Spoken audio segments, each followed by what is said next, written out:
चिंतन गुरुदेव दत्त, गुरु आमचा तू आम्ही भाग्यवंत.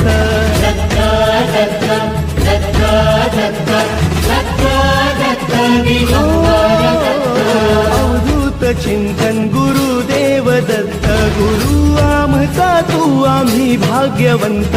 नसे जन्म मृत्यू नुरे काही खंत, न प्रारंभ मध्य नसे काही अंत.